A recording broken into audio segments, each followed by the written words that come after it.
Eu confesso que trabalhar com sonhos não é uma tarefa fácil.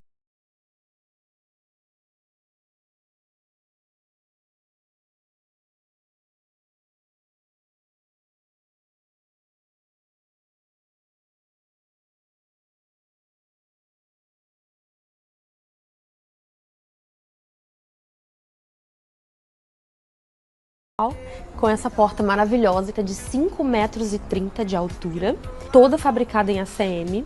Aqui é a cor Dark Grey, que é um grafite, e nós introduzimos esse puxador de aço inox com pintura preta para compor também com as esquadrias da casa, toda no preto também. E compôs perfeitamente com todos os outros elementos aqui da fachada.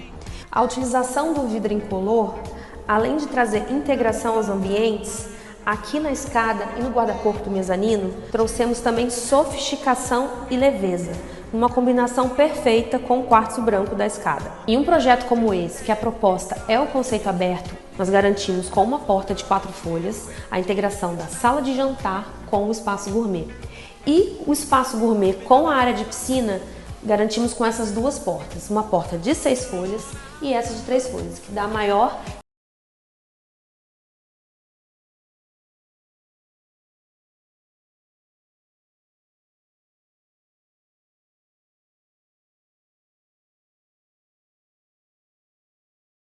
Boa noite, gente. Estamos aqui hoje para mais um Pode Sexo, Pode Tudo. Eu sou Nairacir Gervásio, médica, sexóloga e terapeuta de relacionamentos.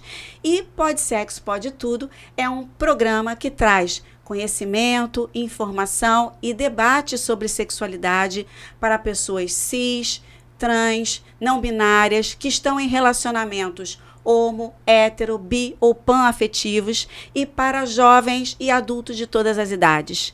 Afinal de contas, a gente precisa lembrar que a energia sexual é uma energia de criação e ela é para todo mundo. Hoje o nosso assunto é relacionamento entre iguais e seus desafios. O que eu quero dizer com relacionamento entre iguais? Relacionamento entre pessoas do mesmo sexo. Bom, isso é uma coisa da modernidade? Não, na verdade não, porque na antiguidade a gente já tinha relacionamento entre iguais. Inclusive, se esses relacionamentos entre iguais, eles eram utilizados inclusive em cultos sagrados.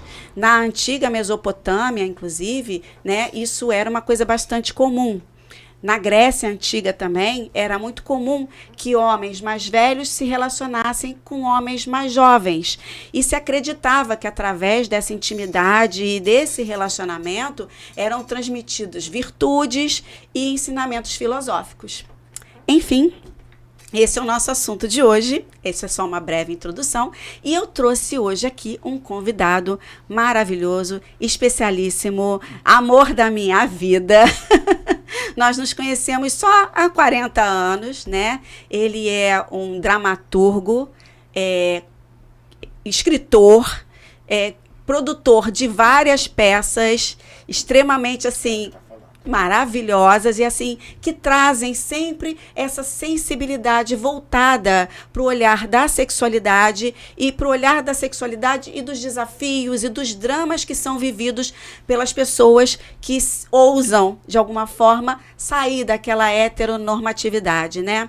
É importante a gente lembrar também, né, que houve toda uma trajetória, né, Márcio, durante todos esses últimos séculos aí, na evolução, né, tanto para o afastamento da tônica do amor entre iguais, né? E hoje talvez a gente esteja vivendo um movimento mais ou menos voltando a perceber esse amor de uma outra forma, né? Bom, em primeiro lugar, boa noite a todos. Vai à noite? Boa noite. Boa noite, boa noite. Obrigado por estar aqui no seu programa, é uma honra. A gente vai gravar 2 vezes. Primeiro fina, do cara, depois a gente faz uma versão bagaceira para ver se o ibope. Você sabe que eu tenho estudado uma coisa, Naira, porque eu quero escrever sobre isso. Eu tenho a impressão, é só uma impressão por enquanto, que os últimos 3 anos da pandemia, a proximidade da morte, o medo da morte, a chance de fim do mundo acontecer realmente, como todo mundo achou que ia ter ali, fez com que todas as minorias ganhassem muita força. Eu nunca vi tantas novelas com negros como está tendo agora, graças a Deus. Eu nunca vi tantas mulheres com campanha em cartaz outdoor da marca da palma da mão, de feminicídio como agora. E é óbvio também que os gays iriam ter essa força. É óbvio que o movimento LGBT também iria ter essa força. De 3 anos para cá, eu não me lembro antes da pandemia, por exemplo, outro dia eu vi um comercial de uma marca de cerveja, que todo o elenco do comercial era negro. Todo. Ver a Zezé Mota sendo garota propaganda da Avon. Isso é uma evolução, isso mostra que o mundo está galopantemente mudando. Sim, a gente está começando a questionar os padrões, né? Na verdade, a questão dos padrões, eles começam a cair na sua perspectiva e existe sim um resgate histórico. Eu concordo com você. Eu acho que a pandemia trouxe reflexão e trouxe essa questão de um outro viés do amor, né? Mas agora eu vou botar fogo no parquinho, posso? Bora, claro. Posso botar fogo no parquinho? Meu amor. Aliás, até para apresentar o programa Ser Escorpião, né? Sabe, aquela história, né? Eu concordo que existem, sim, pessoas que estão preocupadas com essa questão, não só do resgate histórico, mas trazer à tona um amor que talvez a gente possa lembrar dos escritos antigos de Platão, né? Quando ele dizia assim, naqueles escritos dele, que ele dizia que o amor entre 2 homens, né, ou entre os iguais, seria o amor mais puro e mais verdadeiro, né? Talvez a gente esteja pensando num outro nível de amor, num amor que vai para a sacralidade e que sai da genitalidade. E aí não importa muito o gênero, né? Enfim. E aí o que acontece? Mas você não acha que também tem um outro viés? A gente vive numa sociedade que é consumista, né? Até que ponto o povo não quer lacrar? Não, agora a pauta é LGBT, vamos ganhar em cima dessa pauta. Vamos aproveitar a onda. Disso. Eu estou com uma peça que fala sobre... Minha primeira peça nesses anos todos com temática LGBT, e a gente percebe que tem muita gente que tem interesse, se aproxima, porque vamos surfar na onda deles. Exatamente. Olha como eu sou uma empresa boazinha, dou dinheiro para as bichinhas fazerem o carnaval delas Perfeito. na parada gay. E como é que a gente separa o joio do trigo? Olha, eu separei umas perguntas aqui para você, mas já saiu totalmente do croquis. Marcas, essas coisas. Se você se sentir à vontade, aqui pode tudo, meu bem. Pode sexo, pode tudo. Eu vou dar um exemplo da Uber.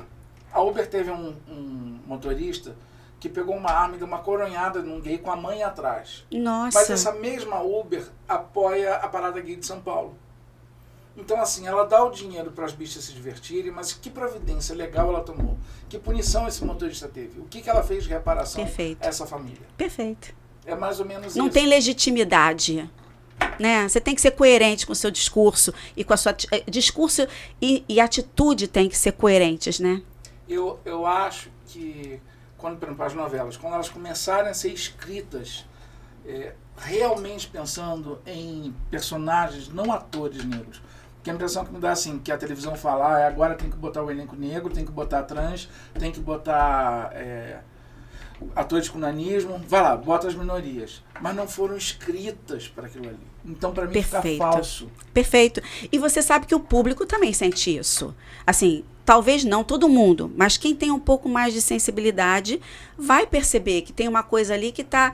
É como se fosse o cavalo de Troia, né? Um cavalo de Troia. Eu nunca me vi representado numa novela até hoje, porque todos os gays de novela, todos, são aquelas bichas espalhafatosas, afeminadas, pintosas. E aí fica sempre uma caça às bruxas pelo beijo gay. Vai ter o beijo gay? Não é isso que me interessa. O que eu adoraria era ver um casal gay, seja lésbico, ou gay ou trans, que tivesse, como qualquer personagem, a sua vida normal, pagando seu imposto, tendo seus problemas, tendo que ir no hospital, tendo que fazer mercado, mas sem ter o foco, sem ter a lanterna ali, olha, é o casal gay da novela.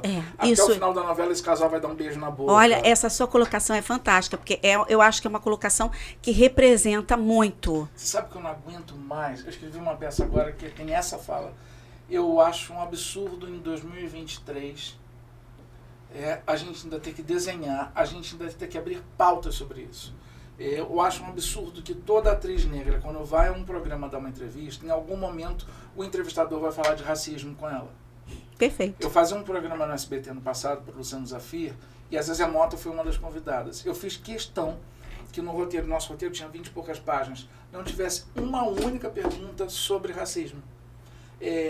Fizeram uma homenagem para a Chica Xavier lá no Rio, botaram uma faixa assim, Chica Xavier, a maior atriz negra do Brasil. Por que tem que ter essa palavra? Não Porque é. quando você fala sim. de um ator assumidamente gay, você tem que botar a bandeira que ele é gay. Fulano de tal, o ator gay. Por que você tem que dar um sobrenome? Por que você tem que dizer... Agora, toda vez que a Luísa Brunet vai a um programa, ela é a mulher que foi espancada. Deixa ela colocar isso na pauta, deixa ela trazer o assunto à baila. Sim. Mas a gente tem que toda hora estar se explicando, a gente tem que toda hora... Gente, a única coisa que muda da minha vida para a sua é quem eu levo para minha cama. Perfeito. Tirando a pessoa que dorme comigo, nada muda entre um hétero e um gay. Não. A diferença desse menino... Você não é gay não, né, menino? Não. Então, a diferença desse menino para mim é porque ele vai para a cama com uma mulher e eu vou para a cama com um homem só. Mas ele paga o imposto como eu pago. Sim, ele ele vai vive à uma praia, vida normal. Ele compra roupa, ele sai, ele se alimenta. Tem o carro dele, as ambições dele. Então é isso que as pessoas têm que parar de perseguir. Qual é o problema com a cama do outro? Não é no teu quarto que está acontecendo. Mas você sabe que isso veio muito com a questão, essa questão da heteronormatividade, ela veio muito a partir do cristianismo, né? Sim. O cristianismo trouxe essa questão da heteronormatividade, ou seja, a partir da chegada do cristianismo, as relações homoafetivas começaram a ser consideradas pecado, assim até como toda e qualquer manifestação de prazer, mesmo em relações heteronormativas, ou seja, o sexo teria a função básica de procriação e depois, e aí piorou, né? Porque aí veio a ciência, né? E trouxe a homossexualidade como doença. Sim, horrível isso. Né? Tanto que Havelock Ellis, se não me engano, foi o primeiro autor a escrever um livro sobre a homossexualidade como doença.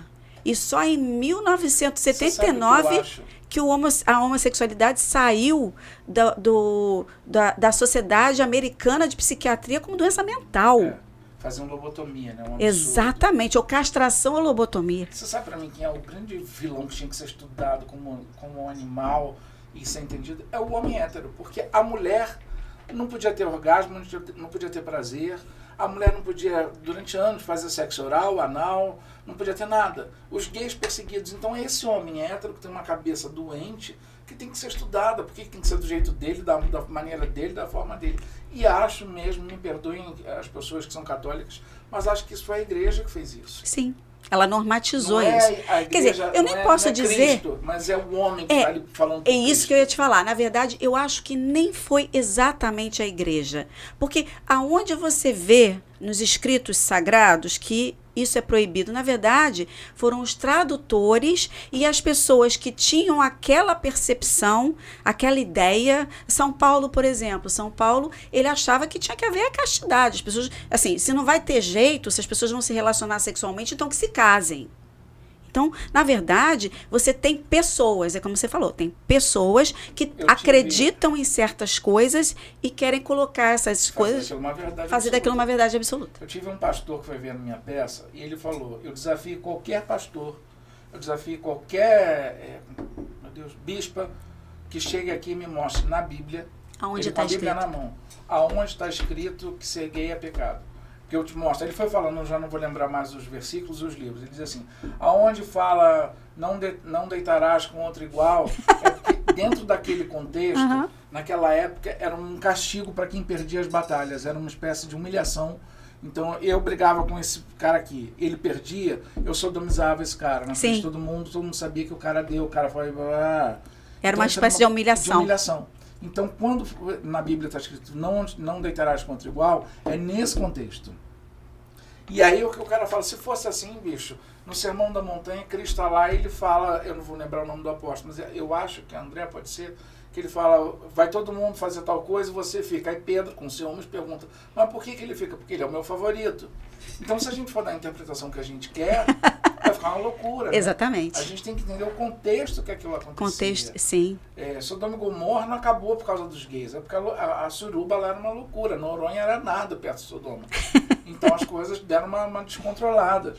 Mas se você pegar os grandes imperadores, todos eles tinham seus pupilos. Seus pupilos, sim. E assim como eu falei, né, até abriu o programa falando isso, né? Você acreditava que na intimidade se passava conhecimento filosófico, então, né? Então, isso era comum. Você conhece Gunimedes? Não. Gunimedes, eu não vou lembrar agora filho de quem, Mas ele tinha, assim, essa mulher tinha vários filhos, eu estou com uma memória péssima hoje, e um deles, cada um era o mais inteligente, o outro era mais não sei o quê, esse era o mais lindo. Zeus um dia lá de cima vê Ganimedes na Terra e fica louco. Pronto, apaixonou. Fica louco por Ganimedes. Desce em forma de águia, ele se transforma numa águia, vem que sequestra Ganimedes. Quando ele sobe para o Olimpo para levar Ganimedes, é tão forte que ele fica cara a cara com Ganimedes que ele estupra Ganimedes no ar. E transforma Ganimedes no pupilo dele. Hera fica possuída e fala assim, não, aqui não cabe mais ninguém, não tem espaço, está tudo cheio, tudo preenchido. Para ele ficar, você tem que demitir alguém. Ele pega uma das deusas e fala assim, você está demitida, a partir de agora o meu primeiro é você, Ganimedes. E aí, para justificar, ele dá a constelação de Aquários para Ganimedes. Que legal essa história, eu não Então, conhecia. Você vê desde lá do Olimpo, cara, que já tem sempre uma perturbada para... Márcio, fala um pouquinho de você. Você tem um trabalho lindo, voltado para essa área de sexualidade, que tem a sensibilidade de perceber dramas, conflitos, coisas emocionais, né? Uma das peças suas que mais fez sucesso foi Eu Sempre Soube, que traz essa... Tá fazendo... E assim, que traz essa temática até de uma época em que a gente tinha o boom do HIV, em que a gente não tinha coquetel, em que as pessoas morriam, né? Às vezes em uma semana, né? Evoluindo para AIDS. Fala um pouquinho do seu trabalho. Como é que começou essa sua trajetória? Uma pergunta que eu adoro fazer para os meus entrevistados é: o que te move? O que te movimenta para você fazer o que você faz? Naira, eu acho que cada um de nós, quando vem à Terra, vem com um dom, ou às vezes mais de um, mas um dom todo mundo tem. O meu dom é contar histórias, o que me move é contar histórias e saber. Hoje eu escutei uma pessoa falando assim, se em cada programa eu souber que eu toquei a vida de uma pessoa, valeu a pena para mim. Se a cada resta de um espetáculo meu alguém sair dali melhor, se eu estou fazendo uma comédia, minha proposta é divertir a pessoa. Então aquela pessoa que está devendo cartão de crédito, que vai perder a parcela do carro, que está se separando, que está com uma doença grave, vai assistir meu espetáculo, ela ri durante 1h30, eu cumpri a minha função. E é isso que me move. Então agora, por exemplo, a gente não sempre soube, eu poderia elencar vários fatos que aconteceram. Um pai se ajoelhar na frente de todo mundo pedir perdão ao filho. Que coisa linda, né? Eu tive uma família de amigos, assim, pessoas que eu amo demais, que o marido dessa minha amiga, quando acabou, chegou pra mim e falou assim, pô, me desculpa por cada piada, alguma coisa. E ele tava com filhos, acho que o filho tava com 14 anos. Eu falei, não é a mim que você tem que pedir desculpa, você é seu filho, porque você, quando faz a piada homofóbica, você tá ajudando a criar um próximo homofóbico. É verdade. Mães criam filhos homofóbicos. A questão do HIV, por exemplo, na peça, que é muito forte, a gente fala muito sobre isso. Eu tive uma senhora, a filha e a mãe, elas não sabiam que eu era o diretor da peça, o autor da peça, estava no foyer do teatro depois que a peça acabou. E a filha falou assim, mãe, você entendeu a peça? A mãe, claro, a mãe estava muito emocionada. Claro, minha filha, uma peça linda. Eu falei, pronto, vai contar agora para a mãe que é lésbica. Ela falou assim, então, eu queria te contar uma coisa. Eu sou soropositiva. Nossa! Foi a maneira como ela encontrou e se abraçaram e choraram. Eu quieto fiquei porque eu não queria atrapalhar aquele momento. Mas então eu percebi que com o meu trabalho, com o meu dom, somado ao da Rosane, somado ao do Contra-Regra, porque eu não faço nada sozinho. E jamais vou querer esse mérito para mim. Mas ao Contra-Regra, ao maquiador, ao camareiro, ao operador de som, nós conseguimos fazer com que aquela mãe entendesse o que está se passando com a filha. Sim. A gente consegue fazer... a peça, no finalzinho da peça, fala assim, se seu filho quiser casar... Primeiro pergunta se seu filho tem alguém. Se ele tiver e quiser casar...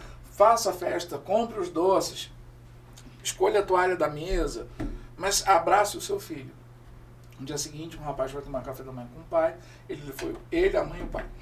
E o pai perguntou, você tem alguém? Você namora algum rapaz? Aí ele, percebendo o efeito da peça, falou, namoro. E vocês têm vontade de casar, de morar juntos? Aí, tá nos nossos planos. O pai falou assim, então tá, veja o que você quer, de bolo, salgado, torta, que eu pago tudo. Então foi a maneira que aquele pai achou lá na peça de dizer para o filho, eu te aceito como você é. Ou seja, modifica pessoas e modifica famílias, né? E eu estou com 51 anos. Em 1987, eu com 15 anos, me mudo para Ipanema. E ali, nesse momento, eu descubro a minha vida sexual. Me encontro enquanto homem gay. Mas eu sempre te vi como gay, né? Nós tínhamos uma história de 40 anos, né? A Quando a gente se conheceu... Em 84, né? Mas eu ter uma relação sexual... Perfeito. Tudo vem acontecer em 87. Nesse ano, na praia de Ipanema, foi quando eu comecei a frequentar a praia, cada semana a gente tinha uma baixa de 2, 3 amigos. Aquela época era terrível. E aí eu me lembro, isso é uma coisa que me marcou profundamente, a inteligência de uma amiga minha, que para ela não ser didática, não ser chata e me explicar o que eu deveria fazer, já que eu estava descobrindo minha sexualidade, essa minha amiga, ela trabalhava no Grafeguini, ela me levou para passar um dia com ela no trabalho. E nesse um dia com ela no trabalho, pude ver de perto, e ela é uma Penélope charmosa, toda mimosa com os pacientes dela. De quem que eu tô falando? E essa minha amiga me levou para ver ali aqueles pacientes que morriam todo dia, que ficavam amarrados na cama. Eu me lembro de um paciente seu que ficava amarrado. Ele estava fazendo lesão neurológica. Era um quarto, era uma enfermaria escura, e você passando, e aquelas pessoas. E saindo daquele seu plantão, você me testou. Nós fomos para um laboratório, meu primeiro teste HIV quem fez foi você. Foi. Com as suas amigas. Foi. Então, eu vivi essa realidade. Sim. E agora, nós temos uma pessoa que eu gostaria de dedicar esse momento dessa fala a essa pessoa, que é Márcia Rachid. Maravilhosa, foi minha mestra. É uma maior sumidade, a pessoa que mais Sim. entende, que mais salvou vidas. Tem um livro lindíssimo. Tem sentença de vida. Ela tinha que ter placas, praças com o nome dela, ruas, porque ela salvou muitas vidas. Sim. E a Márcia agora faz um trabalho que eu gostaria de fazer com a minha peça e nas próximas, de combater o preconceito, porque hoje as pessoas não têm HIV, elas vivem com HIV. Verdade. Hoje ninguém é portador, porque quem Não. porta tem que estar como portador de uma arma. Por quê? Porque eu estou com a arma no meu bolso. Ninguém porta uma doença no bolso. Não. E isso machuca, a gente já foi tão machucado, a gente já foi tão massacrado com Sim. essa pandemia, tão rotulado que era uma doença de gays. Hoje a maior parte das pessoas, as pessoas que vivem com HIV são mulheres, são senhoras, são Sim. héteros. E muitas vezes com carga viral indetectável. É legal Sim, dizer que a isso é carga muito viral legal. indetectável não transmite a doença, né? Então, você pode ter um relacionamento normal com uma pessoa Hoje, que é agora, soronegativa. Não sei se as pessoas sabem, é só um remédio por dia, um comprimido. Agora mudou. Antigamente era um monte, a pessoa ficava com gosto de alumínio. Nós passamos por várias barreiras e sofrimentos. A gente chega disso agora. Né?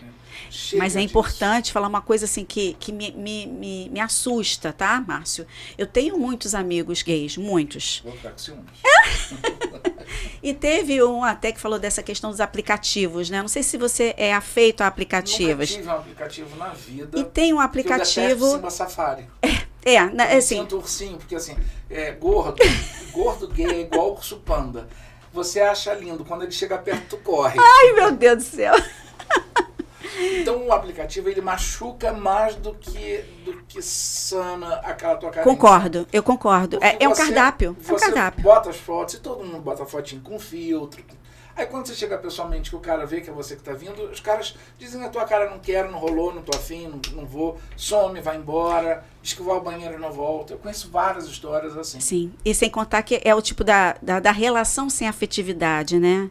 Então, é uma relação, não que eu seja assim, preconceituosa com relação ao sexo casual, não é? A questão não é essa. A questão é transformar a relação sexual numa relação puramente de consumo. Eu te consumo, você me consome e tá tudo bem, né? E vira quantitativo, não qualitativo. Exato, né? Exato. Eu sou muito ariano para ser caçado. Eu gosto Perfeito. de estar andando na rua. Nada contra, o sexo casual é maravilhoso, mas eu gosto de eu estar andando, trocar um olhar. Perfeito. Daquele olhar, você para, olha de novo, dá um sorriso, e faz assim, um gesto, faz alguma coisa, pronto. E aí a coisa aconteceu. E assim, as pessoas nesses aplicativos, pelo que esses meus amigos gays que frequentam esses aplicativos falam, elas simplesmente não querem usar o preservativo. Ou seja, não, porque com relação ao HIV está controlado. Exatamente. Só que a questão é o uso recreativo disso e que está prevenindo o HIV, mas não está prevenindo a sífilis, que está crescendo absurdamente. Quer dizer, as pessoas estão esquecendo que não existe só HIV. Existem outras infecções sexualmente transmissíveis e que podem agravar e modificar, inclusive, a imunidade do quadro já falecido, controlado. porque ele teve gonorreia na garganta e era uma coisa horrível, porque não descia nada. Exato. Então eu vi essas coisas, eu sou hipocondríaco, né? Tem que falar isso também. Por isso que eu cheguei até aqui, bacana, porque eu sou muito hipocondríaco. E a gente está falando de preconceito, né? Assim, a tônica principal da nossa conversa era a questão dos desafios, né? Alguns dos meus amigos gays falam muito da questão da dificuldade. Você está falando muito amigos gays, tem que ser no singular. Meu amigo gay. Mas aí alguém pode achar que é um ou outro, tem que ter cuidado aqui, que eu não posso citar, não. Não, sou eu, acabou.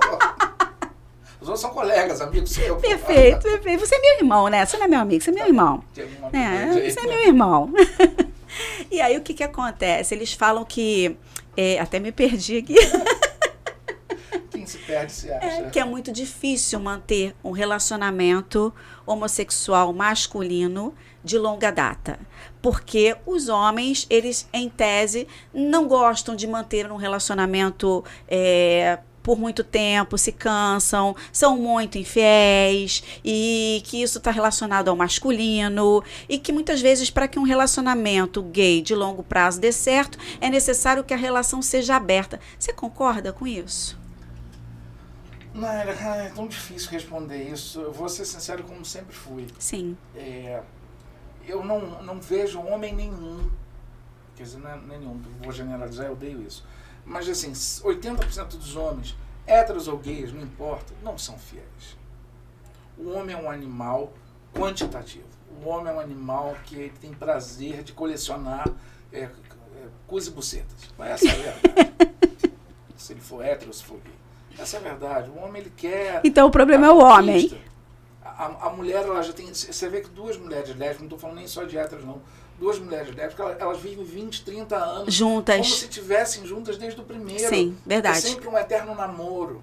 Porque a mulher, é da mulher isso. A qualidade sexual para ela é muito mais do que um gozo. Bom, como eu sou terapeuta de relacionamentos, vou ter que falar um pouquinho... Ótimo. Né?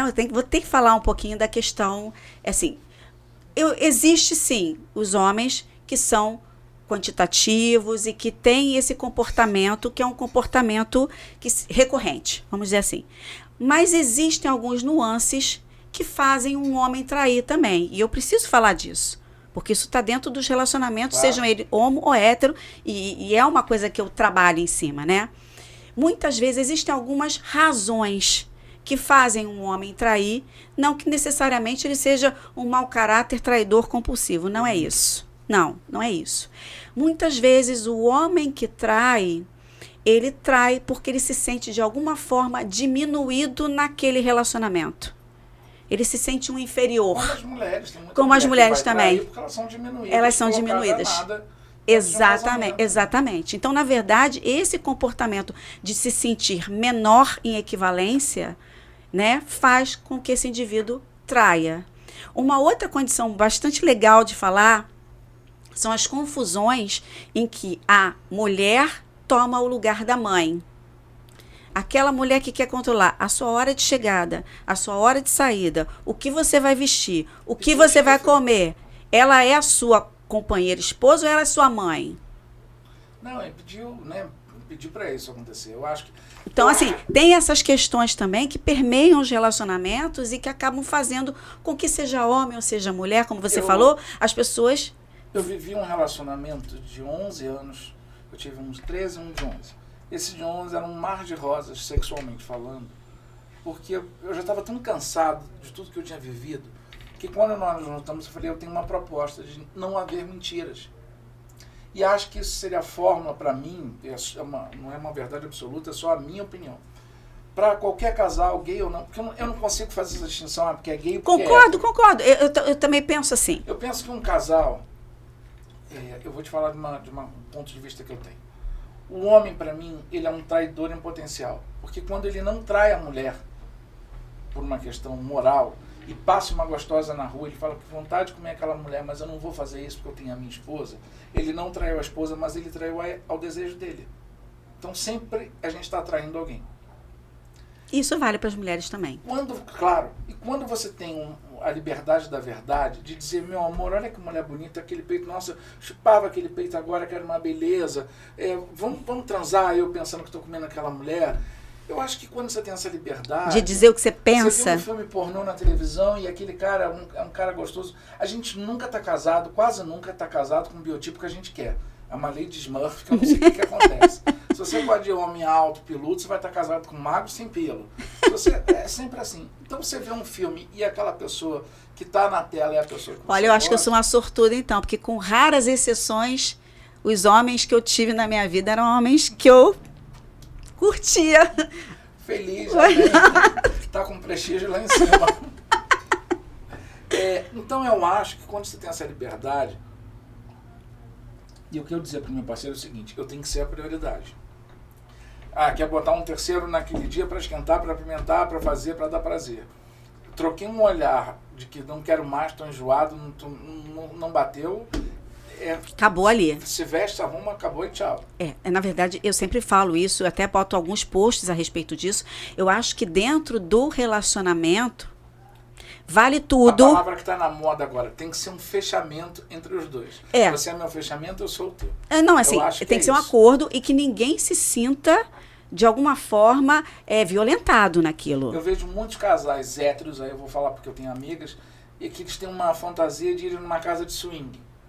Mas querem só para ver, não querem participar. Eu acho que tem que ter essa combinação. Sim. Olha, vamos na casa de swing, mas se eu perceber que o cara botou a mão na minha esposa e eu fiquei com ciúmes, a esposa tem que chegar, tá bom, não vai rolar mais, viemos. Você tem que testar seus limites, os limites dos dois. Sim. E os dois têm que ser permissivos com o limite do outro. Exato, e tem que ser respeitado. Eu tô muito afim de comer aquela pessoa ali, mas você não tá... Você ficou com ciúme, bateu mal pra você, vambora, acabou. Vambora, acabou. É respeitar o outro. Mas isso tem a ver com afetividade. Se aquela pessoa é importante para você, o sexo ela é importante na relação, mas ele não pode ser mais importante que a sua afetividade pelo outro. Porque senão você sai daquilo para um outro campo, que é o campo da genitalidade. Aí você saiu, aí é uma outra esfera, é uma outra energia, é uma outra vibração. Eu tenho muita vontade de escrever um livro. Não sei se eu sou capacitado para isso. Assim, 50 dicas de um gay para mulheres não perderem o marido para os viados. Você pode dar umas aqui, porque não pode sexo, pode tudo. Porque eu vou dizer o seguinte, a maior parte dos caras que eu me relacionei, meus amigos gays se relacionam, são héteros, casados, com filhos. E por que isso acontece? Então, toda vez que eu vejo uma mulher homofóbica, eu falo muito cuidado. Porque você não sabe se seu filho, seu marido, seu irmão, seu pai, seu avô passou na minha cama. Então, às vezes, você está sendo homofóbica tendo um cara... Porque, para mim, o cara que vai para a cama contra um homem perdeu o título de hétero para mim. No mínimo, ele virou bi.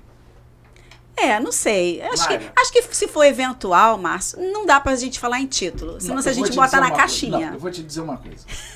Uma mulher, se ela quiser transar por grana, por interesse, ou por falta... Só para se facilitar alguma coisa... Vai ser doloroso, vai ser chato, mas ela vai conseguir. Para um pau subir, mesmo com Viagra, só com tesão. Se o pau do cara subiu... Sim, você está falando do cara... É porque ele teve tesão no outro cara. Tá. Se aquele cara hétero, casado, com esposa, com filhos, foi lá e conseguiu comer um viado, ele sentiu tesão. Mas a sexualidade... Sei lá, vou botar fogo no parquinho de novo. A sexualidade, ela não tem uma caixa. Você acha que só pinta uma hora, uma vez e acabou? Eu acho que só. E assim, eu acho que ela não tem uma caixinha. E a gente se descobre todo dia. Então deve ser muito gostoso. Para os que passaram, voltaram. Não, eu não estou dizendo que os que passaram. Às vezes você tem uma amostra viciada, meu querido. Às vezes sua amostra está viciada. Mas assim, no geral, não é uma coisa fora do comum. Na própria adolescência, é comum os adolescentes experimentarem. Curiosidade, né? Curiosidade. Eles estão se testando. Isso acontece com as meninas? Porque eu só Acontece com as meninas. Algumas meninas começam a sua vida sexual com outras meninas. E isso não faz delas lésbicas. Eu vejo hoje um número muito grande, eu moro perto de um colégio público, de adolescentes que andam de mão dadas agora. Eu acho que tem... Eu não sei nem se elas têm na minha época a gente chamava de caso, eu acho horrível isso, que caso quem tem a polícia. Não sei se elas têm uma relação. Tem. Mas o afeto é muito grande. Mas está crescendo isso. Eu vejo, às vezes, vários rapazes e moças juntos, todo mundo se toca e todo mundo se abraça. Sim. Falo, gente, que bonita essa geração agora nova. É uma geração diferente. Eles têm uma percepção diferente. E a gente até tenta trazer essa percepção para tirar dessa... Sempre que eu posso, eu tiro dessa caixinha, sabe? Às vezes, minha filha me pergunta, mamãe, não sei o que eu seria. Eu falo assim, você não tem que escolher o que você vai ser agora. Você tem uma vida inteira para você experimentar. Vive o momento também. Vive o momento. Você não precisa escolher nada agora. Na verdade, é tudo um caminho. Você vai caminhando, você vai vivendo e você vai se descobrindo. E não tem casos de homens e mulheres que passaram dentro da heteronormatividade a vida inteira e de repente se apaixonaram. Sabe o que eu digo, Márcio? A gente não se apaixona por gêneros. A gente se apaixona por pessoas. Eu tô na pista para árvore, vaca, cachorro. Entendeu? Não, aí não são pessoas. Carro. Se um carro olhar para mim e falar assim, achei você lindo, vamos namorar. Entendeu? Vamos namorar o carro. Então, sim. Eu acho isso, não tem que ter rótulo. Não tem. Hoje eu tô numa relação heteronormativa, né? Mas assim, se daqui a 20 anos... Poucas coisas me chocam na vida. Se um dia eu souber que você está com uma mulher, eu vou ficar chocado. Talvez eu perca a fala.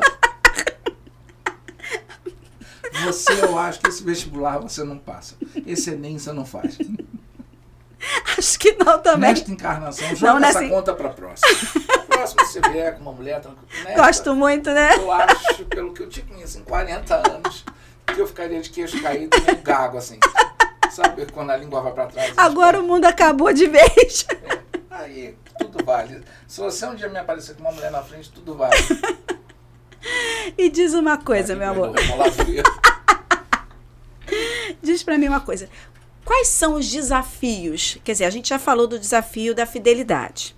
Quais são outros desafios que você vê nas relações entre iguais? Eu acho que uma vez a gente conversou sobre isso. O grande desafio em qualquer relação, principalmente nas relações homoafetivas, porque não tem o romantismo. Dois homens, eles não têm o mundo de Alice que tem uma mulher e um homem. Isso é fato. Eu acho que é a Sherazade. A Sherazade é o grande problema, porque todo dia você tem que contar uma história nova para prender o seu parceiro. Então você tem que estar sempre surpreendendo. Eu acho que esse é o grande lance. Se você trepava nessa posição, amanhã passa a fazer naquela. Se você começa... Tem casais que a gente já sabe toda a rotina do sexo. Vai começar com um beijo, aí desce, aí faz isso, aí faz aquilo outro, termina, goza assim. Você tem que surpreender. Existem hoje milhões de brinquedos numa loja, no Sim, é verdade. Que apimentam, não tem como não acreditar nisso. Eu concordo. Fantasias de roupa mesmo. Se veste do cara que vai instalar a net, se veste do cara que vai entregar a água, se veste policial. Pode parecer uma palhaçada olhando aqui, mas isso faz a coisa mudar. Você está com 10 anos de casado, com 15 anos de casado. Aí vai pegar um voo, vai viajar de férias, propõe pro teu parceiro, vamos trepar aqui no avião. Eu acho isso ótimo. Vamos para aquela praia. Tem que ser dentro do carro. Você está 20 anos de casado, vira pro seu parceiro e fala assim, bota dentro do carro, vamos bota para fora. Vamos fazer uma coisa diferente. Agora. Sabe, eu acho que tem que isso. É o molho, é a salsa. Eu concordo com você. Mas assim, eu acho que eu vou num questionamento mais profundo em relação a isso.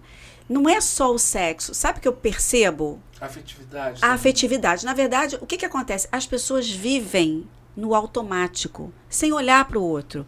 E fazem tudo igual. Na verdade, quando as pessoas param, né, nesse mundo que a gente vive igual um looping, as pessoas param e elas estão buscando aperfeiçoamento pessoal, e elas estão buscando serem melhores para elas e para o mundo de uma forma geral, e elas vão se modificando. Eu hoje sou uma pessoa completamente diferente do que fui quando me casei com meu marido. Então, na verdade, houve uma mudança, houve uma evolução, houve uma busca constante, entendeu? Não estou dizendo com isso que a minha relação é perfeita e é um comercial de margarina, porque não é, mas não é disso que eu estou falando. Mas se você for uma pessoa, né, se você dentro da sua existência, né, você quiser fazer diferença e crescer e se modificar, na verdade você vai ser uma pessoa diferente todo dia, o seu companheiro, se te acompanhar, vai ser uma pessoa diferente todo dia, e você vai descobrir aquele novo companheiro naquele mesmo companheiro que não é mais o mesmo. E eu acho que a afetividade, eu ia complementar isso aqui, para nós homens, a coisa é muito animal. Assim, eu tive vários casamentos, vários namoros sem amigos, então posso meio que generalizar. Para nós, homem, a coisa é muito animalesca, muito de pegada, muito sexo, é muito cheiro. Mas eu falo, enquanto eu for casado, eu sou sócio da floricultura, da loja de chocolates, minha caneta vai estar sempre escrevendo cartões. A conquista diária. Eu fiz uma viagem para a Espanha deixei meu parceiro em casa. Foi a primeira vez que a gente viajou separado, né? Que eu fui sozinho. Então antes, eu fiquei 8 dias fora. Eu passei em 8 restaurantes que nós costumávamos ir e comprei vouchers. Fui comprando assim, olha, uma churrascaria, o rodízio era tanto. Estou pagando, o senhor me dá um voucher. Fui na pizzaria, estou deixando pago uma pizza, o senhor me dá um voucher. E eu botei em 8 envelopes e pedi para uma pessoa que morava do lado entregar todos os dias para ele um Cara, envelope que daquele. coisa linda, gente. Aprendam Dentro com de cada isso. envelope, Aprendam. você acha que eu vou parar aqui? Dentro de cada envelope tinha uma foto nossa. E eu dizia, para me fazer presente, para que você não sinta a minha falta. E detalhe, tudo que eu paguei para 2. Que eu falei assim, leve uma das nossas amigas, convide fulana, convide Beltrana. Então assim deixei durante 8 dias, que foi a primeira vez que ele ia ficar sozinho, 8 vouchers com 8 fotos. Num dos envelopes ainda tinha 2 ingressos para uma peça que toda semana eu vou ao teatro. Falei para você ir ao teatro, assistir alguma coisa, que era o que a gente fazia. Aquele gesto, ele nem usou os 8. Que legal. Mas aquele gesto, sabe, fez ele Fez entender diferença. que ia voltar cheio de Não, presente, mostrou que você se ia voltar importava com com tudo. ele, que você estava viajando, mas você estava pensando nele. Isso aí, eu costumo dizer que o próximo orgasmo começa quando termina o anterior. Eu acho Porque que é você exatamente isso. Você começa a produzir o próximo orgasmo a partir Você daquele que falou uma acabou. coisa que eu falo sempre. A gente tem que produzir orgasmos na alma, não é só no físico. Sim. Sabe, você abrir um congelador e tem um bilhete lá dentro. Você vai calçar um sapato, tem um bilhete com eu te amo lá dentro. É um presente, uma comida que você faz. É uma Isso faz toda a diferença. declaração de amor no estreia de uma peça. Essas coisas mudam, sabe? Fazem a diferença. Aquele presente que chega do nada, que você não esperava, Eu tô um solteiro, mimo. Como esse mesmo casamento que aconteceu, isso tudo, teve uma separação muito doida. Eu estou solteiro há 3 anos por opção. E eu sinto falta nesses momentos cruciais da Sherazade, assim, estreia de uma peça, tá de mão dada, porque era só isso que eu queria. É muito nervoso que a gente passa na estreia de uma peça. É uma agonia que parece que você faz teus espetáculos, sabe? É. Até acabar e você ouvir o aplauso. Não mas assim, é Uma uma adrenalina, adrenalina viciante. Claro, viciante. tanto que eu Viciante. faço teatro esses anos todos. Mas naquela hora, estar de mão dada com alguém que você ama é de uma importância. O apoio. É um afago naquilo ali. Então, essas coisas, essa afetividade faz falta. E é isso que eu acho que compõe, que mantém um casamento entre 2 homens. É você não mentir nunca, fala a verdade, cara, por pior que seja, controla o ciúme, entende? Cazuza tem uma frase que eu amo, que é assim, se você quiser aprender o seu amor, dê liberdade para ele. Aí eu sempre falei isso também. Mas nunca lhe diga adeus, porque adeus é tempo demais. Sim. É isso, sabe? Eu Não digo que prende. assim, que na verdade o verdadeiro amor, ele não aprisiona, ele liberta. Você deixa a mão aberta, se for seu, volta. Tem uma amiga, atriz, Seu. chamada Inês Galvão, uma comediante maravilhosa. Ela foi casada com um gaúcho, jogador do Flamengo. Ela conta uma história que a Inês, para mim, tinha que ser exemplo para as mulheres. Logo que eles começaram a namorar, eles ainda não tinham nem os filhos dele, o gaúcho saía, porque estava no auge do sucesso do Flamengo, e marcava com ela assim, vamos jantar as novelas. Ela preparava a comida, deixava o jantar pronto, e ele saía e chegava em casa às vezes 4h30 da manhã, ela deitada. Aí ele vinha, né, na ponta do pé, vou levar o esporro, acordava ela, ou ela acordava, e ela pensava assim, tá com fome? Já jantou? Aí ele não entendeu nada, eu falei assim, tô com fome, vai esquentar a comida. Foi lá, esquentou a comida, botou o prato dele, ficaram ali, e não encheu o saco dele. Esse homem nunca mais fez isso. Olha que inteligente, geminiana ela. Que inteligente que ela foi. Se ela tivesse feito barraco, Explica, Márcia, explica para quem não sabe o que significa aí. Porque eu sou geminiano, tem esse dom da palavra, né, da comunicação, das sacadas, a inteligência do geminiano. Se tiver algum aqui, sabe o que eu estou falando. O geminiano é muito inteligente. E aí ela fez isso. E isso serviu para minha vida, eu vou levar isso para sempre. Eu não quero mais criar barraco, ciúme, onde foi, onde estava, com quem estava. Eu quero que volte para mim. Volte limpo, sem doença, volte limpo, sem vícios, que volte limpo, sem mentiras. Perfeito, eu acho que é isso. E é o respeito que tem pelo outro, e tem né? uma coisa que eu percebo muito em casais, eu acho aquilo tão feio, isso eu nunca tive. Eu amo meus namorados, óbvio, se eu estou namorando, eu estou apaixonado, Claro. Eu sou intenso, mas eu amo 2 vezes mais os meus amigos. A prioridade é Você os tem meus que ter amigos. bons amigos e não esquecer. Então, quando eu caso com fulano, Você não pode tem deixar. dia que eu quero sair com você E e eu acabou. não quero levá-lo. Claro. E isso tem que ser respeitado. Sabe, a gente em 40 anos, a gente nunca fez nada demais. Eu nunca te levei a pensar qualquer coisa contra os seus namoros, casamentos, nem você os meus. Mas Sim. eu tenho uma liberdade de falar com você coisas que, às vezes, na frente do seu marido, Não na vai frente querer dos seus falar. filhos, na frente da E sua irmã, vice-versa. eu vou ficar, né? Constrangido, é claro, e Então, vice-versa. todo casal tinha que entender que toda vez que o marido ou a esposa, o companheiro ou a companheira saem com um amigo, ele volta oxigenado. O casamento Sim. vai ter vida. Sim. Então eu dizia pro meu companheiro, sai com seus amigos, eu não quero ir junto. Não, vamos Até juntos. porque senão fica uma coisa... como é que eu vou dizer? Abafa, como aprisiona, Eu você fica sou do aprisionada. teatro, ele era da comissário de bordo. Então o assunto dele não era o meu Não assunto. tem nada, Uma vez ou outra a gente juntar, mesclar, juntar. Tudo ok. bem, mas não sempre. Mas não sempre, sabe? Porque senão fica chato pra mim, eles ficam querendo traduzir. A mesma coisa, eu tô aqui falando de teatro, eu tenho que traduzir. Não, saia com seus amigos. Sim. E volte oxigenado pra casa. Eu vou ficar vendo uma série, eu vou ficar escrevendo. Assim como eu quero sair Sim. com você. Você acredita que uma vez eu fui sair com as minhas amigas aqui em Macaé, né? E a André ficou com as crianças. A gente sempre teve esse tipo de relação, né? Ele ia para Niterói fazer voo livre e tá tudo bem. E eu fui sair com as minhas amigas. Quantos anos você tá casada? 20, estamos juntos há 20 anos. Acabei de ver você agora, vindo pra cá, dando um beijo carinhoso com ele. E não tá dando certo, então? Sim, sim, sim. Por causa disso, Sim. Mayra. Aí você acredita que me viram, né? No pub lá, com as minhas amigas, comemorando o aniversário de uma das meninas do Estileto até. Você acredita que a pessoa foi, quando encontrou com o André na rua, virou para o André e falou assim, vi sua esposa. Você acredita? Foi fazer queixa. Você acredita? Você, não sei o nome da pessoa, mas garanta você que ela não goza. Quem goza gostoso não perturba o juízo do outro. Gente, aí a André disse que virou para ela e falou assim, eu dei um Vale Night para ela. Eu sei, eu dei um Vale Night pra ela. É maluco, Gente, isso, que loucura Mayra. isso. As pessoas se importam demais com a vida do outro. A coisa, ser gay hoje, isso é chato por isso, porque você tem que ficar desenhando, justificando, explicando. E é isso que eu não aguento mais. Vamos viver, vamos ser A vida felizes. tá muito rápida. Vamos exercer a nossa sexualidade plena.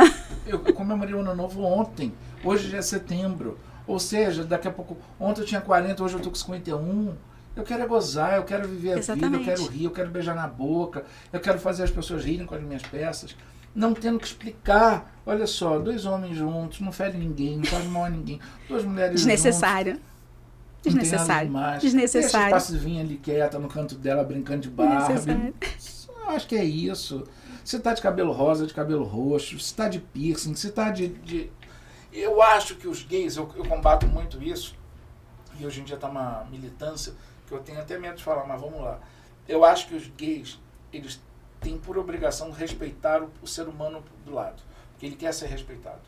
Então eu não concordo com aquele gay, tá você e seu marido, e fica passando a mão no André, e fica... Você não sabe o que aconteceu falando, ou cantando. Com um amigo meu, que é personal, é gay, que estava no Carnaval do Rio de Janeiro, ele é gay. Ele falou assim, Nayra, você não vai acreditar o que me aconteceu.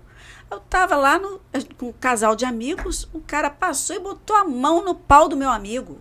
Eu fui brigar com ele. Ele me chamou de homofóbico. Eu sou gay, ele me chamou de homofóbico. É isso que eu não concordo. Aquelas pessoas que ficam olhando mesmo, manjando a rola do outro, que jogam Mas piada. isso não é ser gay ou ser hétero, isso é falta de respeito. Assim como eu falo dos heterotópicos escrotos. É uma espécie. Heterotópicos escrotos. É aquela espécie de hétero que não consegue se controlar. Flávio Eduardo Carlitos. E fica olhando pra bunda, tem aquela postura, fica gostosa, sabe? Esse homem agora, pelo amor de Deus. O que Deus. está acontecendo no mundo, uma das coisas que mais tem me revoltado, esqueci o nome dele agora, é um cara malhado que obrigava as mulheres a tatuar o nome dele, que prendia as mulheres em cárcere, que na academia espancou uma mulher. Esse cara tem que estar preso, enjaulado, porque esse cara é um animal. É doente, não, doente. Esses caras que acham, e tudo isso, eu digo, é uma questão de educação. Educação. Na nossa peça. Educação. Eu faço uma peça chamada Eu Sempre Soube, com a atriz Rosane Goffman, onde eu entrevistei 98 mães que falam do momento que os filhos contaram que eram gays ou lésbicas, o momento que o filho diz para a mãe que vai transicionar, que é uma barra muito difícil, muito difícil. O momento que o filho diz para a mãe que ele vive com HIV. São 3 momentos que a peça aborda, 3 problemas do mundo LGBTQIA+, para a família. Assumir, né, sair do armário, transicionamento e HIV. São essas 3 temáticas. E uma coisa que a gente... E são abordadas com uma sensibilidade fantástica. Eu sempre soube uma peça para a família, que toca na sensibilidade do âmago, dessa questão dramática na família, né? No âmago da família. Pois é, a peça é uma celebração de amor, é uma missa. É sim. E a gente percebe que tudo vem da família. Eu tenho uma teoria, depois de entrevistar as 98 mães, que você não está andando na rua e te dão uma cartilha, oi, vem aprender a ser homofóbico. Não. E eu vou falar os nomes porque não estou falando nenhum nem de outro. O Lula não te ensina a ser homofóbico, o Bolsonaro não te ensina a ser homofóbico. Perfeito. Isso é a tua família dentro de casa. Quando vai um primo afeminado na sua casa num almoço, e assim que ele vai embora, tu não viu fulaninho? Eu tinha um primo chamado Carlinhos, Luiz Carlos. Então nós chamávamos de Carlinhos. Aí quando o Carlinhos ia embora, as pessoas imitavam ele rebolando, as pessoas imitavam ele desmunhecando. Quando você tem um tio gay, esse tio gay vai no almoço de família, vai numa festa de Natal, ele leva o namorado e causa aquele mal-estar e todo mundo, o namorado percebe que ele não está agradando. E aí aquelas crianças que estão na festa e que escutam uma falando, eu tinha que ter trazido o namorado, pouca vergonha, ele é o namorado aqui de mão dada, aquela criança começa a entender que aquilo é ruim. Quando a novela lança um personagem feminino, que é o Félix, e todas as bichas da rua são rebatizadas de Félix pelos héteros. É verdade. Vai lá na casa do Félix. É. Você vê na televisão, o Félix é aquela bicha ridícula, que dá pinta e tal. Exatamente, estereotipada. Aí associam o vizinho ganhou um apelido de Félix, então, opa, eu não quero ser o Félix amanhã. Eu tiro agora uma coisa que eu escuto muito, eu tenho afilhados, tem negócio de festa de pijama, é uma onda, não sei se tua filha passou por isso. Sim. Não chamam a menina masculinizada para a festa do pijama. Não chamam. Não, lá em casa tem isso não, chama quem ela quiser. Mas você sabe que não, sim. chama. Olha, pode trazer todo mundo. Menos fulaninho. Para a festa do pijama. Você, quando proíbe que o seu filho convide aquele coleguinha, você está ensinando ao seu filho que ser daquele jeito é ruim. E aí você está criando um mini homofóbico dentro de casa. Com certeza. É sociocultural, né? Eu tenho uma história no livro que diz assim, a mãe, lá em Búzios, o filho nunca tinha tido um amiguinho, o filho nunca tinha brincado com ninguém, e a mãe resolve se mudar do Rio de Janeiro e vai morar em Búzios. Assim que ela matricula o filho no colégio, ele diz, avisa um amigo no colégio, tem um amigo, a mãe fica toda feliz, e ele pergunta, mamãe, posso trazer fulaninha aqui num sábado? Ela, claro, vou fazer um almoço para vocês. Chega um menino gordinho, pequenininho, gordinho, a primeira coisa que ele faz quando ele dá de cara com a mãe do colega é assim, tia, olha o que eu sei fazer. E abre um espacate na frente da mulher. A mulher chama o filho no canto, fala, olha, mamãe vai servir o almoço, o garoto ia dormir lá. Mamãe vai servir o almoço, mas depois do almoço você manda o seu coleguinha embora. Que esse tipo de gente a gente convive, mas não dá intimidade. Complicado. A gente trata bem, mas não dá intimidade. Tá isso no livro. Ela se arrepende muito, porque o filho tinha 10 anos, hoje o filho tá um mamão, então na entrevista.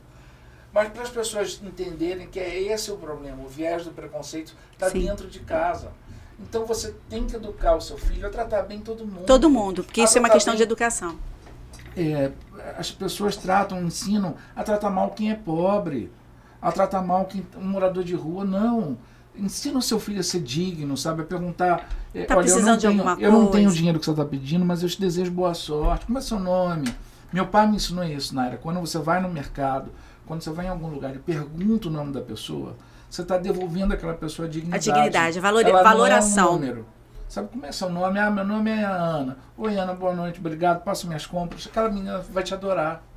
Então, eu acho que falta hoje, a impressão que eu tenho é que os pais e as mães estão educando os filhos dando um celular.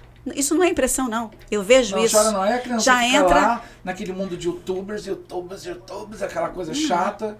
Márcio, pasme. Teve uma mãe que botou um celular no berço de uma criança de 3 meses.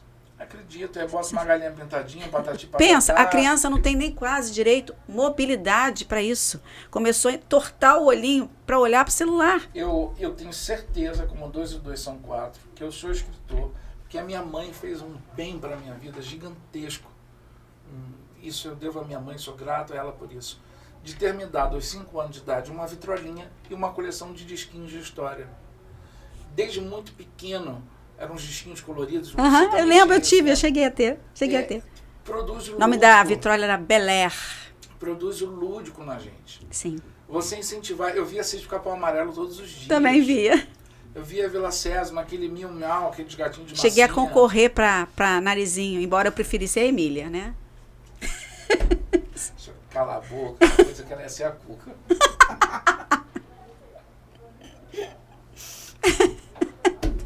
Ai, nosso passado tem história. É verdade.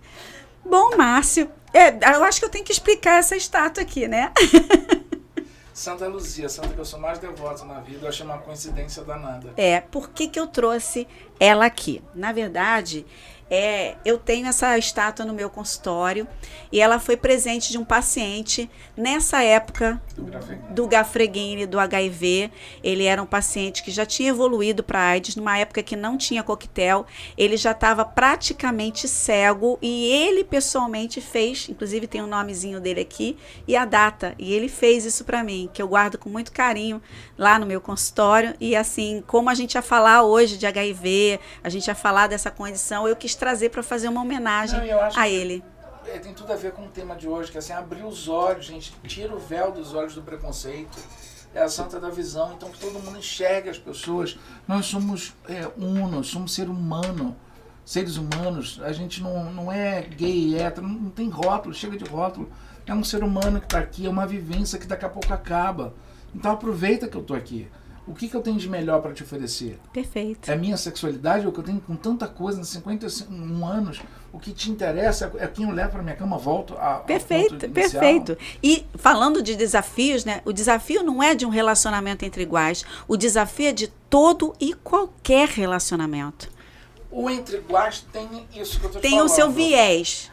Mas duas desafio... mulheres vai ser muito mais romântico, tanto que elas ficam... Eu acho lindo o casamento entre lésbicas, eu acho um relacionamento... Todo mundo Você sabe de onde vem a palavra lésbica? Da ilha de Lesbos, não é isso? Da ilha de Lesbos, de Safo, que era uma poetisa da ilha de... um livro de Safo. Das poetisas. Mas é bonito o amor entre mulheres, eu acho mais puro, eu acho mais denso. Quando rola as porradas, rola, porque tudo da mulher é intenso. E dos homens é mais animalesco, é uma coisa mais carnal, vamos foder, quero gozar, o homem é isso.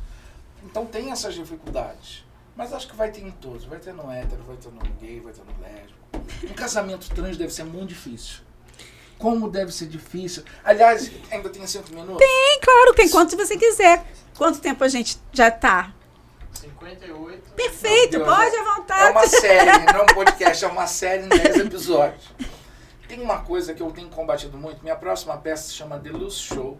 Eu falo de 3 coisas. Racismo. Cara, isso vai ser muito show. Você leu o último desse? Você me mandou e eu falei pra você que ali você aborda... Não, você foi genial, The Loose Show.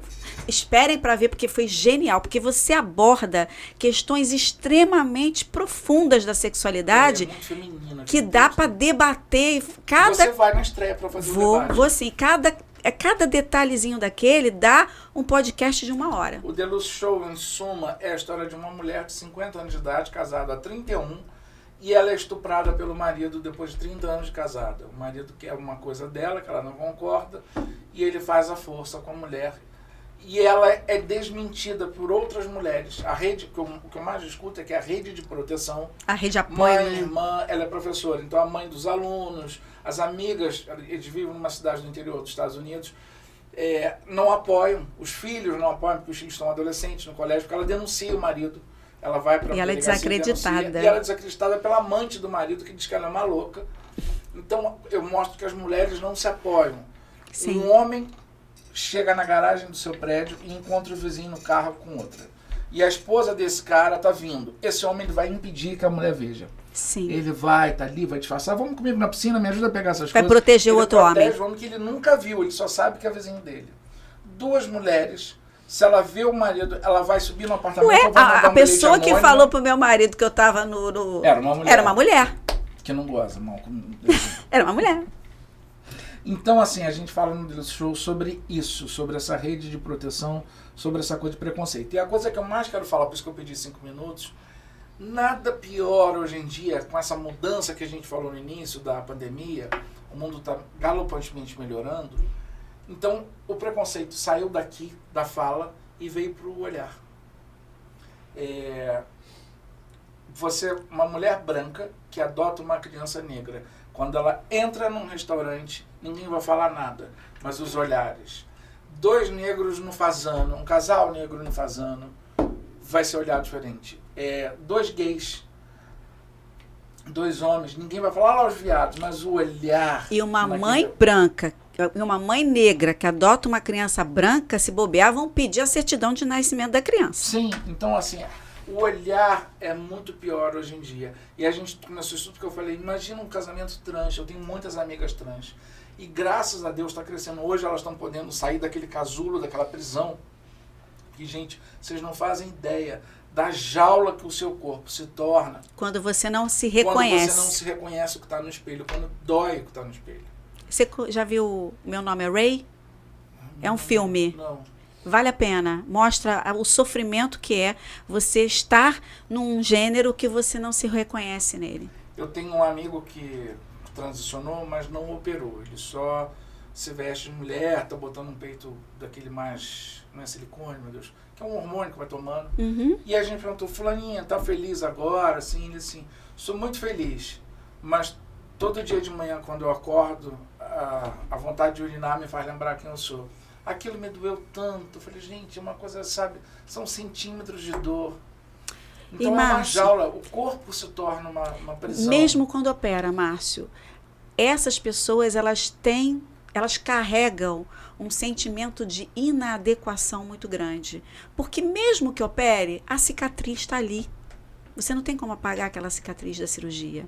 Então, a questão da disforia de gênero é um troço que tem que ser olhado com muito carinho. Muito, é o que eu estou falando. Então, uma mulher trans... Agora, esse cara é ridículo, Vereza, com a situação do Tami. O que o Vereza tinha que falar no Dia dos Pais? Que o Tami não tem direito de comemorar o Dia dos Pais. Cara, o cara é homem agora, foi uma opção dele. As pessoas, a filha da Gretchen, não tem que falar a filha da Gretchen, acabou. Gente, aprende isso, que é o que eu bato o martelo na peça. O artigo combina com o que os seus olhos veem. Quem determina o artigo é o seu olhar. Se na sua frente está uma pessoa de batom, cabelo, brinco, saia... É uma mulher. Sutiã, você está vendo o artigo feminino. Se na sua frente tem um cara com barba, pelo, com uma roupa masculina, o artigo é masculino. É fácil.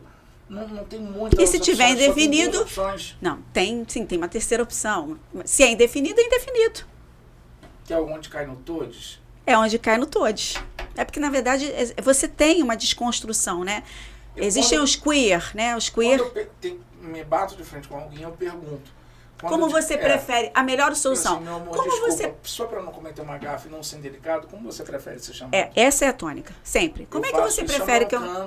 Como é que você prefere que eu te chame? Para não assustar, primeiro Perfeito. Você fala assim, olha só, eu sou gay, só quero saber uma coisa, para eu não ser delicado, porque eu tenho 51 anos, como você prefere? Que artigo você prefere que eu use? É isso mesmo. No cantinho, sem ninguém perceber. É isso mesmo, perfeito. Perfeito. É isso que a gente até dentro da saúde LGBTQIA+, é o que a gente orienta. E a gente, enquanto profissional de saúde, é como a gente tem que se portar também. Como que você gostaria que eu te chamasse? Exato. Eu acho que isso é uma questão de respeito, respeitar o próximo. Cara, eu sou muito devoto a Deus. Eu tenho Deus como meu melhor amigo. Eu acho que é o princípio básico. Respeita o teu irmão, respeita a tua irmã. Sim. Respeita o ser humano que está na tua frente. Né? Delícia. Ai, queria mais, mas... Não, uma hora de podcast, aí, né? Aí não pode. Não pode. Falei que ia terminar a bagaceira. Não termina a bagaceira. Eu boto com uma caneca linda pra ele, né? Bebendo a garrafa. É coisa brutalhada. Querido, muita gratidão. Ele saiu do Rio, gente, tem noção? Saiu do Rio pra vir aqui fazer esse podcast com a gente. Quantas vezes esse querido maravilhoso que eu amo de paixão. Gratidão. Nós temos milhões de histórias juntos, mas a maior delas você deu de presente. A minha mãe, a vida de novo com a Maia, ela deu um filhotinho de Jack Russo pra minha mãe. Então, eu devo muito a você. Muito. Imagina. Márcio escrevia as minhas histórias, os apuros de Miss Lady Naira. Nós temos histórias. Temos. Gratidão, meu querido. Beijo a todos. Beijo. Transem muito, gozem muito, namorem, beija na boca, gente, porque isso tá provado. Isso é medicina. Isso é Tem medicina. hormônio, como é o nome do Tem hormônio? ocitocina. Aí, coisa maravilhosa. Maravilhosa. Você emagrece. É o hormônio do amor. Faz aeróbica do Melhora sexo. a pele. Tudo de Não é? bom, né? Tudo de bom. Quem goza não perturba os outros, olha a mulher lá, não goza. Que horror. Horror mesmo, quem não goza é um horror. Se masturba, se dedilha. Boa noite, meu povo. Até o próximo Pode Sexo, Pode Tudo. E olha, não deixem de assistir as peças do Márcio Azevedo, porque vale muito a pena. É muita sensibilidade, é muito talento pra gente não desperdiçar essa oportunidade. Aqui, quando ela bater o número X de seguidores, eu venho fazer completamente nua a entrevista. Vamos fazer frase nudismo, podcast nudismo. Não fica ninguém, é o que eu falo do suporte. Bom, ainda bem que o nosso programa é às 10 horas da noite, né? Então não tem problema, não.